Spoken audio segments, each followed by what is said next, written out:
He came to the wedding wearing the only suit he owned, expecting to sit quietly in the back and leave before anyone noticed him. Callum Voss, a 41-year-old single father, had no date, no wealthy friends, and no reason to believe the night would change his life. Then the ballroom doors opened. An elegant billionaire woman in her late 50s walked straight past dozens of powerful men and stopped beside his lonely table. "Mr. Voss," she whispered, "I have been looking for you for 3 years." Callum froze. He had never met her in his life. But when she placed an old photograph on his table, his entire past suddenly became dangerous. The ballroom glittered like something out of another century, all gold trim and crystal light spilling across marble floors polished to a mirror shine. It belonged to one of the oldest hotels in Manhattan, the kind of place where old money and new money learned to speak the same quiet language. Hundreds of guests moved through the room in tuxedos and evening gowns, their laughter rising and falling like a tide that never quite reached the far corners. Investors traded business cards disguised as pleasantries. Attorneys complimented each other's watches. Entire dynasties of inherited wealth stood beside self-made executives, each group performing a kind of practiced ease that only comes from decades of being watched. Near the back of the room, far from the string quartet and the cascading flowers, Callum Voss sat alone at a small round table meant for 6. He was 41, though the weariness in his eyes made him look older, and nothing about him matched the glittering crowd around him. His suit was clean, but clearly not new, the kind a man buys once and makes last for a decade. His watch was plain, the kind that told time and nothing else. He had come with no driver waiting outside, no assistant trailing behind him, no circle of admirers pretending to laugh at his jokes. He had come because the groom, a man named Grant Ashford, had once been his closest friend, back before Callum's life had taken a quieter and much harder turn. Callum was not envious of the room around him. He had not come to be seen and he had no interest in impressing anyone. He simply wanted to watch his old friend get married, offer a sincere congratulation, and slip out before the dancing began. But rooms like this one had a way of noticing outsiders the way a held breath notices a draft. A guest passing by paused at his table and asked almost lazily whether he belonged to the bride's side of the family. Callum answered simply that he was only an old friend of the groom's, and the guest gave a small, knowing smile before moving on, the kind of smile that already had an opinion formed. A well-dressed man a few tables away overheard the exchange and chuckled under his breath to his companion, not bothering to lower his voice enough. Callum felt the weight of it settle over him, not anger, just a familiar tiredness, the tiredness of a man who had learned long ago that rooms like this one were never built for people like him. He glanced once toward the head table, where Grant Ashford stood laughing beside his new bride, radiant and untroubled, and Callum allowed himself a small, genuine smile for his old friend before looking away again. He decided it was time to leave. He set down his water glass, pushed back his chair, and began to rise, already rehearsing the short, polite exit he would give if anyone asked. He thought, not for the first time that evening, about how easily a room could be divided without a single word being spoken aloud, how a man's suit, or his watch, or the absence of a car waiting outside, could quietly announce where he belonged and where he did not. It had never bothered him the way it might have bothered someone still chasing a version of success he had long since set aside. He had built a different kind of life, smaller and steadier, and most nights that was enough. But standing in a ballroom built entirely on the currency of appearances, even a settled man could feel for a moment like a stranger to his own confidence. That was the moment the room changed. The steady hum of conversation near the entrance folded into a hush, spreading outward table by table like a ripple moving across still water. Every head turned toward the ballroom doors. A woman had entered, tall and composed, dressed in a black gown so simple it made every sequin dress in the room look desperate by comparison. She needed no introduction. Everyone in that room already knew exactly who she was. Her name was Serafina Vale, 58 years old, chief executive of the Vale Meridian Group, one of the most powerful and most guarded financial empires on the East Coast. She was known for her precision, her silence, and her near-total absence from social gatherings of any kind. Executives who had waited years for a single private meeting with her stood frozen now, watching her walk into a wedding she had no obvious reason to attend. And yet she did not glance toward the bride. She did not look for the groom. She did not so much as nod toward the cluster of chief executives already angling to catch her eye. Her gaze moved directly to the back of the room, to the small table where a stranger in a modest suit had just risen to leave. Serafina Vale began walking straight toward Callum Voss. And every person in that ballroom, including Callum himself, had no idea why. Serafina crossed the ballroom without hesitation, her heels striking the marble in a steady rhythm that seemed to silence the room further with every step. Waiters paused mid-stride. Conversations dissolved into half-finished sentences. By the time she reached the small back table, Callum was standing, caught between leaving and staying, unsure which impulse to trust. He straightened instinctively, the way people do in the presence of someone whose authority fills a room before she even speaks. She studied him for a long moment, longer than politeness usually allowed, as though she were confirming something she had already decided was true. Then she asked quietly but clearly, "Are you Callum Voss?" He answered that he was, his voice steady despite the unfamiliar attention now fixed on him from every direction. Without waiting for an invitation, Serafina pulled out the empty chair across from him and sat down, an act so unexpected that a ripple of whispers moved through the surrounding tables. Billionaires did not sit with strangers. They summoned people to their tables, not the other way around. From her small black clutch, Serafina withdrew a worn envelope, its edges softened by years of handling. She placed it on the table between them without a word, sliding it toward him with 2 fingers. Callum looked at it, then at her, then opened the flap and drew out a single photograph, its surface faded with age. In the image stood a younger version of himself, standing beside a car that had clearly been in a serious accident, twisted metal and shattered glass frozen in that one captured second. Callum recognized the photograph immediately, though it took him a moment to understand what he was truly looking at. This was a moment from his past that had never been documented, never photographed, never shared with anyone outside a small circle he had long since lost touch with. He asked her quietly where she had gotten it. Serafina answered that it came from a file she had long believed was destroyed, one she had spent 3 years trying to reconstruct piece by piece. She explained that 3 years earlier, her company had come dangerously close to losing control of assets worth billions of dollars, a catastrophe engineered so quietly that almost no one inside Vale Meridian had noticed the danger until it was nearly too late. Someone, an anonymous figure with no visible stake in the outcome, had intervened at the final possible moment. That person had taken no payment, had sought no credit, had left no name attached to the act. Only 2 words scrolled across a single internal memo: "Do not sign." Serafina had spent 3 years trying to find the person behind those 2 words, following a trail that kept vanishing the moment she got close. Every lead had gone cold. Every name had turned out to be false. And now, sitting across from her at the back of a stranger's wedding, she finally understood who that person had been all along.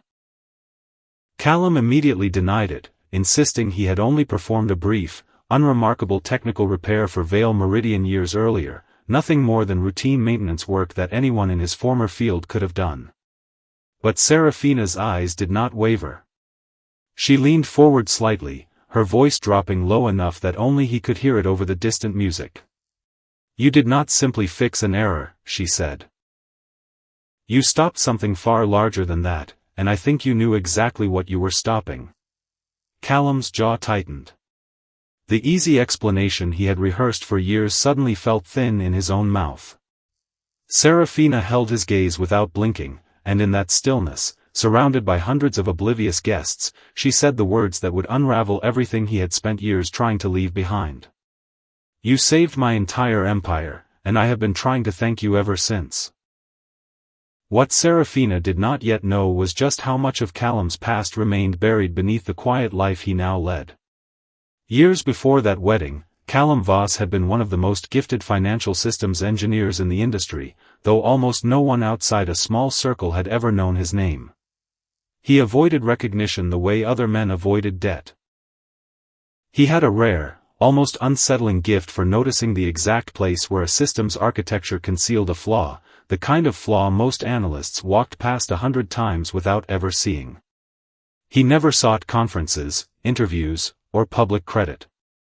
He preferred the quiet satisfaction of solving a problem no one else could name, then disappearing before anyone thought to ask who had solved it. But a personal tragedy years earlier had pulled him entirely out of that world, a private family loss that reordered everything he valued and left him uninterested in returning to the corporate towers he once moved through so easily. From that point forward, Callum built a smaller and simpler life, one measured not in salary but in the steadiness he could offer as a single father raising a child largely on his own. He had spent years prioritizing that responsibility over any ambition of wealth or status, choosing stability over recognition every single time the two competed for his attention. His days now revolved around ordinary things, quiet mornings, dependable routines, and work that asked nothing of his name or his past. He no longer chased money, and he had made peace with a life that most of the guests in that glittering ballroom would have considered unremarkable, even beneath them. There had been a time, years earlier, when the same instincts he now used to notice a strange smile or a nervous glance had been used instead to notice a single misaligned decimal buried inside thousands of pages of financial modeling, the kind of error that could sink a company if left alone long enough. He had once been the person executives quietly called at midnight when nothing else made sense, the man who could look at a wall of numbers and see almost instinctively the exact place where the story being told did not match the story being hidden. He had walked away from all of it without regret, choosing instead the far quieter work of packing lunches, attending parent conferences, and building a life around a responsibility that no boardroom could ever fully understand. He did not miss the recognition. He had simply never needed it in the first place. Serafina asked him plainly why he had never come forward to claim any reward for what he had done, a question she had turned over in her mind for 3 long years without a satisfying answer. Callum told her the truth without embellishment: he had not saved her company for money. When she pressed further, asking what he had wanted instead, he fell silent for a moment, weighing whether the answer was even worth giving to a stranger. Finally, he said that he only wanted to understand why the danger had been created in the first place, not who had stopped it, but who had built it. That answer landed differently than Serafina expected. She had come searching for a hero to thank. Instead, she had found a man who had already moved past gratitude and straight into suspicion, someone who had never believed the near collapse of her company was an accident at all.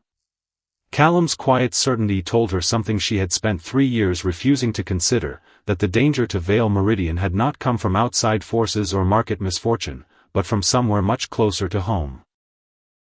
Serafina felt the ground shift slightly beneath the conversation, as though the man across from her held not just an answer but a warning she was only now prepared to hear.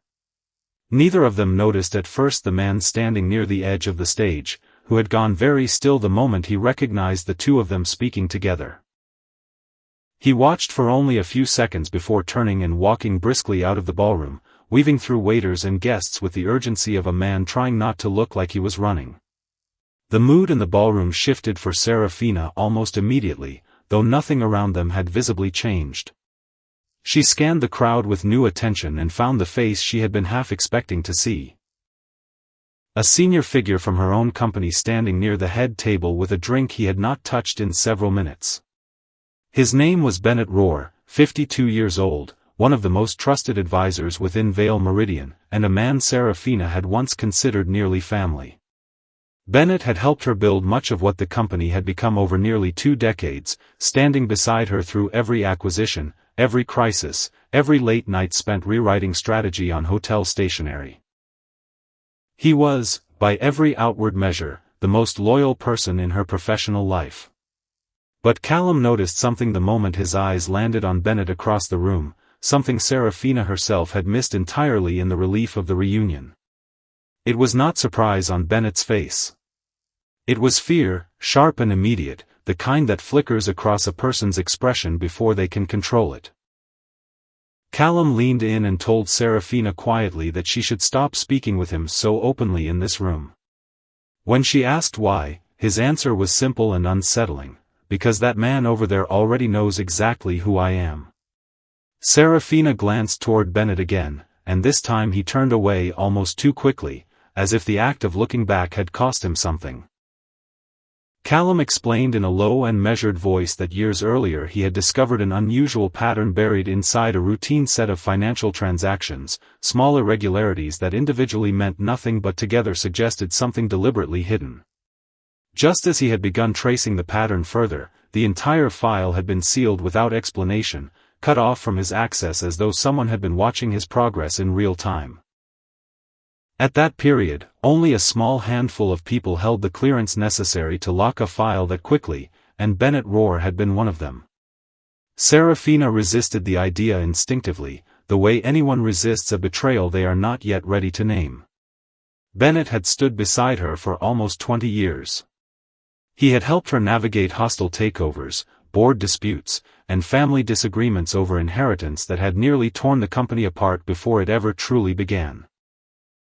It felt impossible that the same man could be the source of the danger Callum was describing. But Callum offered something small and specific, a detail that could not be easily dismissed, a short alphanumeric code that had appeared faintly in the corner of the old photograph she had given him, one belonging to a classified internal project. Serafina studied the code and felt something cold settle in her chest as recognition dawned. That project had been known to only 3 people in the entire company. One of them had died years earlier under circumstances everyone had accepted without question. The second person, sitting at this very table, was herself. And the third person, the one still very much alive and standing only a few tables away in a room full of witnesses, was Bennett Rohr. Serafina turned back to Callum, her composure cracking for the first time that evening, and asked the question that would change the direction of everything that followed. "If you are right about this," she said quietly, "then why would Bennett want me dead?" Callum began to wonder whether the wedding itself had ever truly been about a wedding at all. Too many details refused to line up as simple coincidence, starting with the timing of Serafina's arrival and ending with the presence of a man who clearly feared being seen speaking to him. Why had Serafina chosen tonight of all nights to finally step into public view after years of avoiding exactly this kind of gathering? Why had Bennett Rohr, a man who rarely attended social functions outside strict business necessity, made a point of being here as well? And strangest of all, why had Callum himself, a man with no wealth, no title, and no obvious connection to the bride's family, been invited in the first place? The answer, when it came, unsettled him more than he expected. It turned out the groom's business dealings extended directly into an active negotiation involving a partial acquisition of Vale Meridian assets, a deal quietly moving forward behind closed doors for months.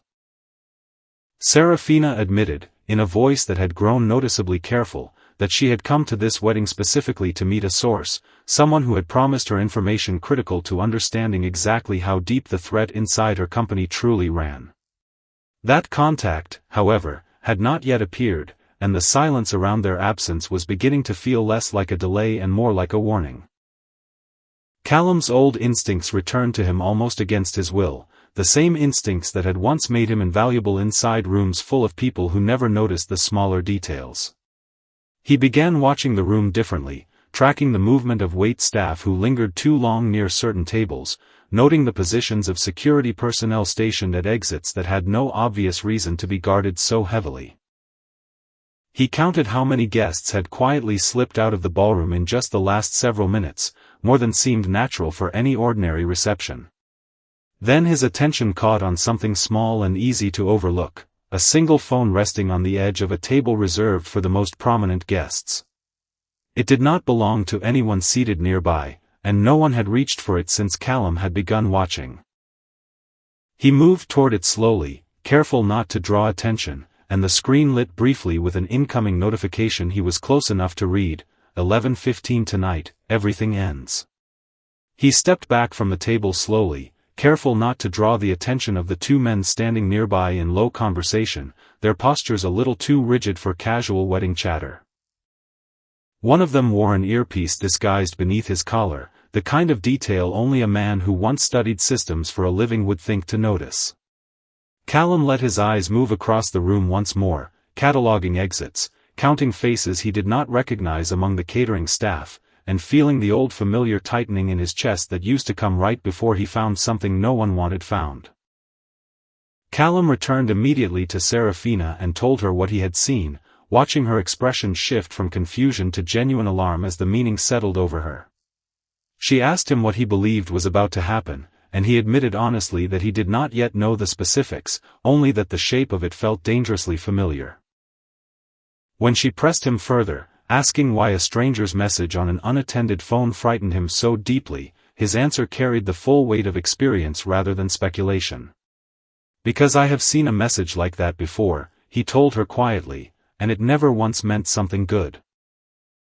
Serafina glanced instinctively at the clock mounted above the ballroom's grand entrance, and for the first time all evening, the elegant surroundings around them felt less like celebration and more like a countdown, the minutes narrowing steadily toward 11:15 with no clear sense of what would happen when they ran out.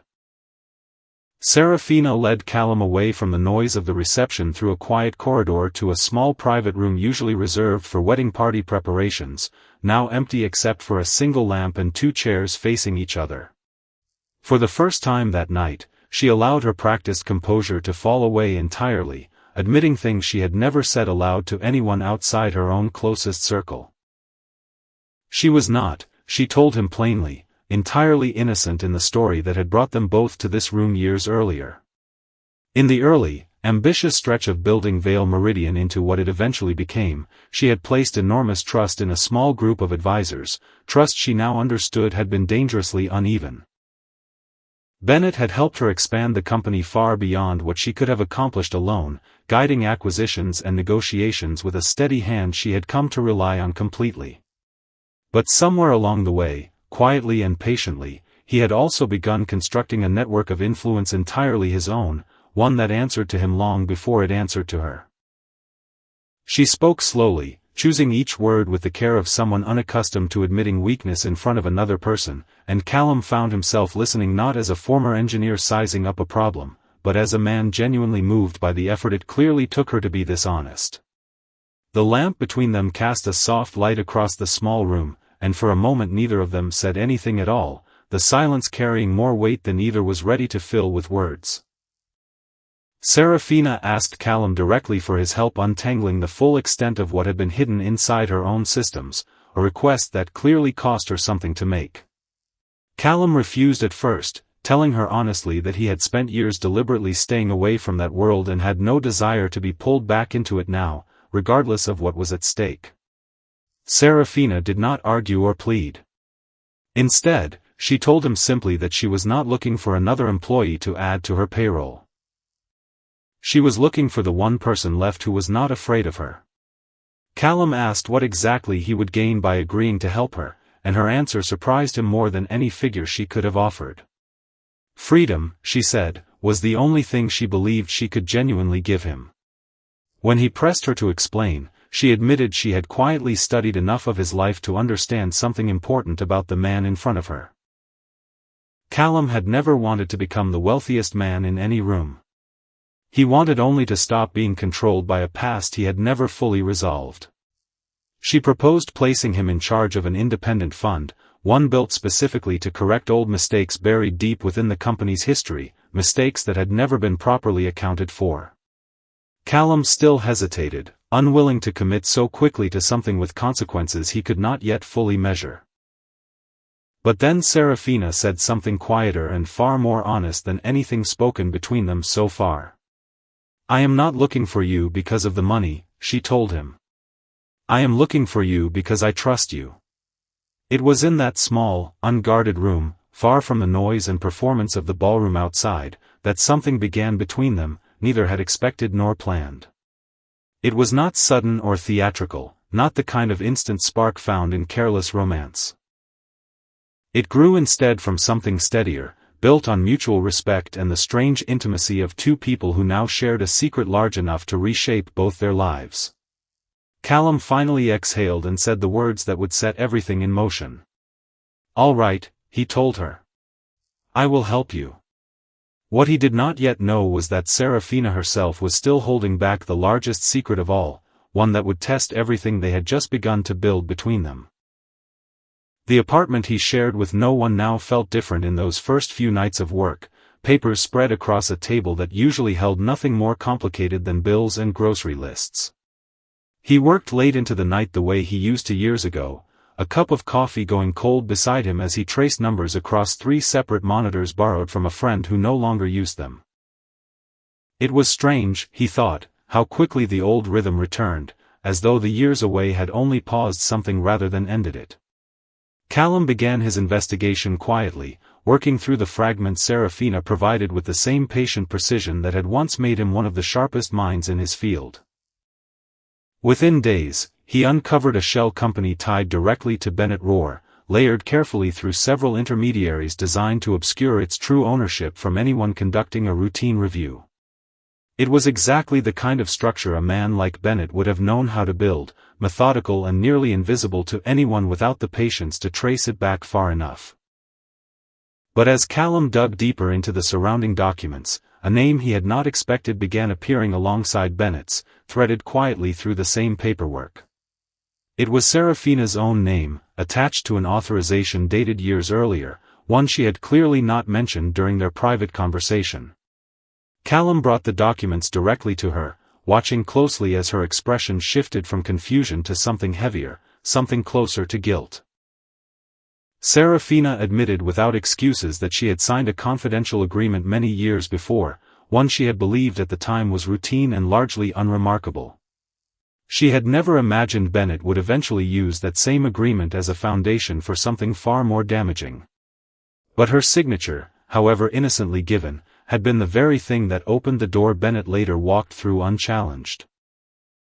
Callum felt something cold settle between them, disappointment sharper than he expected given how quickly trust had formed between the two of them. "You did not tell me everything," he said, his voice quiet but unmistakably firm. Serafina did not try to soften the moment or explain it away. "I was afraid," she admitted, "that if you knew, you would walk away from all of this, and from me." Callum told her plainly that he despised being lied to, a wound that clearly ran deeper than this single conversation, rooted in some earlier chapter of his life he did not elaborate on. Serafina did not defend herself further. For the first time since Callum had met her, the most powerful woman in that ballroom allowed herself to appear genuinely vulnerable, stripped of the composure she wore like armor in every other setting. "I have lost too many people chasing money," she told him quietly, her voice barely above a whisper. "I do not want to lose another person chasing power." Something in Callum's expression softened as he watched her, no longer seeing a billionaire executive across the room, but a woman who had spent decades protecting an empire at increasing personal cost. Their fragile progress was interrupted before either of them could fully process what had just passed between them. Callum discovered, buried within a set of internal communications, that Bennett was preparing to release a document to the full board of directors within days, one carefully constructed to strip Serafina entirely of her control over the company she had spent her life building. The quiet war they had only just begun fighting together was about to become very public, and there would be no time left to prepare slowly. Bennett moved first, and he moved decisively. A carefully constructed document reached the board of directors within 48 hours, accusing Serafina of financial manipulation so serious it threatened both her leadership and her freedom. Shareholders reacted immediately, panic spreading through trading floors as the company's stock value dropped sharply within hours of the accusation becoming public. Bennett appeared before a cluster of financial reporters outside company headquarters, his expression carefully arranged into something resembling reluctant duty.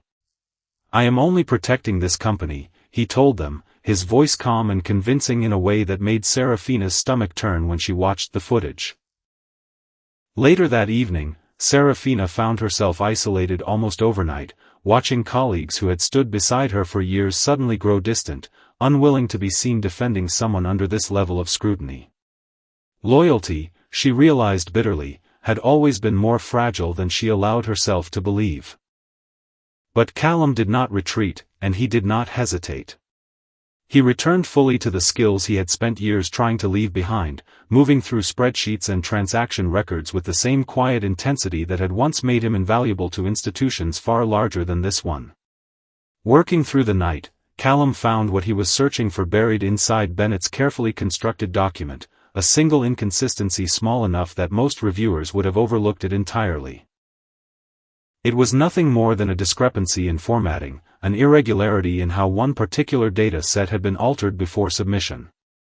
But that small flaw was enough to prove the entire document had been deliberately edited after the fact, undermining its credibility if Callum could gather enough supporting evidence before the board finalized its decision. He needed more than a single flaw to dismantle Bennett's carefully built case, so he returned once again to the old photograph Serafina had given him at the very beginning of this ordeal. Staring at the faint code visible in its corner, Callum spent hours cross-referencing it against archived project files until a pattern finally began to emerge from the noise. The photograph, he realized, had never simply been evidence of what he had done years earlier. It was a key, deliberately encoded, leading directly toward an original set of records someone had tried very hard to erase completely. After hours of painstaking work, Callum finally located the deleted data buried deep within an old backup system no one had thought to check. Bennett's name appeared exactly where Callum expected it to, confirming everything he had already suspected. But beside it, embedded in the same set of authorizations, was another name entirely, one that made Serafina go completely still the moment Callum showed her the screen. The person standing behind Bennett was not simply an ambitious employee acting alone. It was someone Serafina had once trusted more deeply than almost anyone else in her entire life. The emergency board meeting convened within days, the tension in the room thick enough to feel from the moment the doors closed. Bennett arrived with the calm confidence of a man who believed he had already secured his victory, greeting several board members with the easy familiarity of someone certain his position was unassailable. When Serafina entered with Callum walking quietly beside her, a murmur of confusion rippled through the room, several members exchanging uncertain glances at the unfamiliar man now standing at her side. A senior board member finally asked the question hovering over the entire room. "Who exactly is this man, and why is he here?" Serafina answered without hesitation, her voice steady despite everything she had endured over the past several days. "He is the person you all tried to erase from this company's history," she told them, and every eye in the room turned toward Callum with renewed and uneasy interest. Callum walked the board through the evidence methodically, without theatrics or raised voices, laying out each discovery in the careful, deliberate order he had spent days assembling. He did not perform outrage or demand attention. He simply dismantled Bennett's carefully constructed narrative piece by piece, exposing the formatting inconsistency first, then the shell companies, then the deleted records that connected every thread together into a single undeniable pattern. Bennett attempted to push back, offering explanations that grew increasingly strained as Callum calmly countered each one, having already anticipated nearly every argument Bennett would try to make. Eventually the evidence made clear that Bennett had not acted entirely alone, that funds traced through multiple shell entities led directly to a second individual whose involvement Serafina had never once suspected.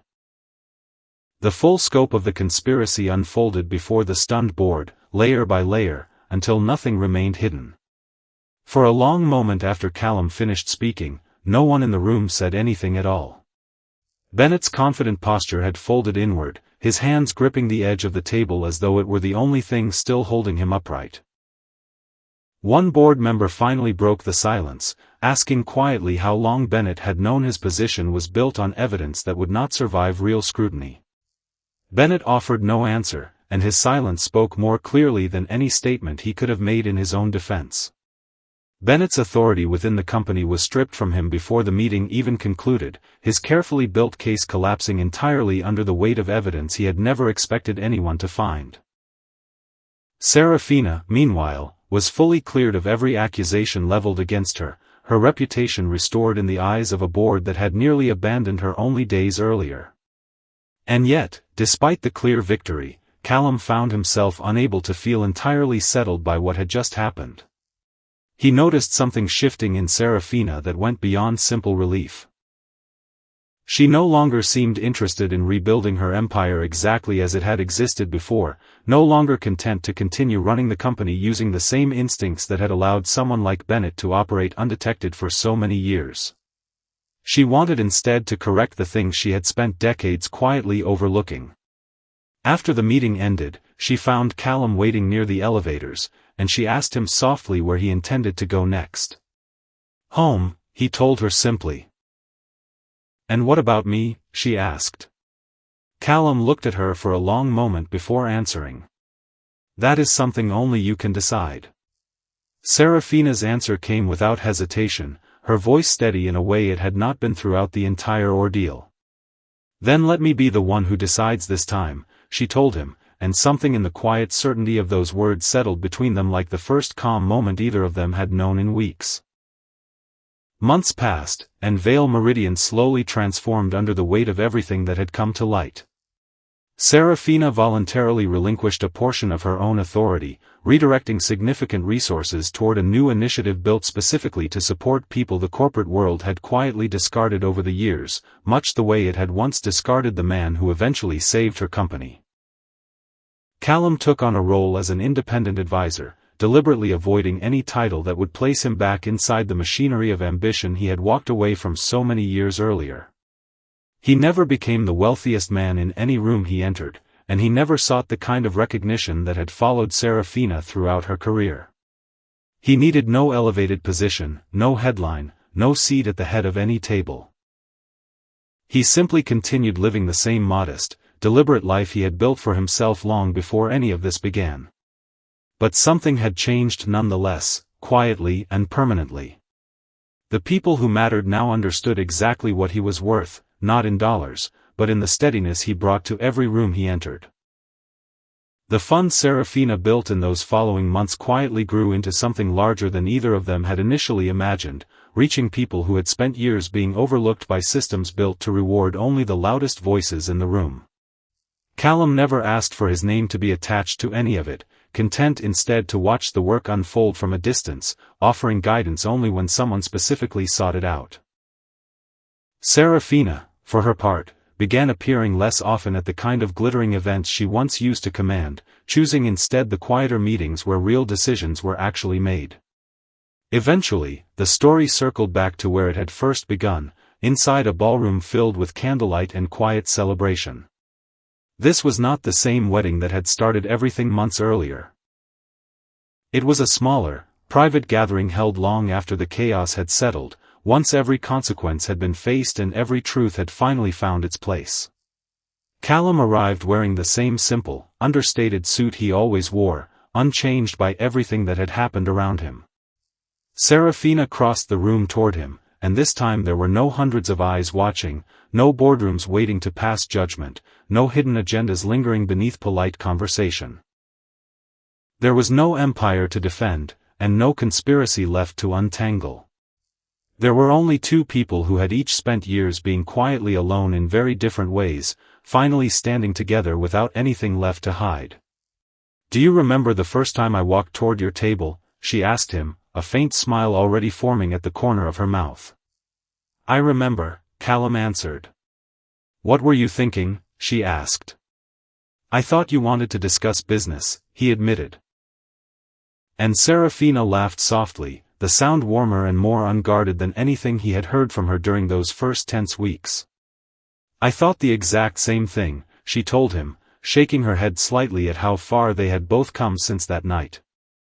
Together they walked out of the ballroom, leaving behind the noise and light for the quiet stillness of the evening air outside. The lesson embedded in every part of their story remained simple and unshakable. A man does not need wealth to hold real value, and a woman does not need power to be genuinely loved, and sometimes, without warning, an entire life changes direction in the exact moment a person believes they have been forgotten by the world around them. Before leaving, Callum paused and glanced back toward the small table near the rear of the room, the same kind of table he had once sat at completely alone, waiting for a night to end so he could quietly disappear from a world that had never seemed to notice him. The chair sat empty now, catching the last soft light of the evening. He allowed himself a small private smile at everything that distance now represented. Then he turned back toward Serafina, who was already watching him with an expression far gentler than the composed executive the world usually saw. She reached her hand out toward him, and without hesitation, Callum took it.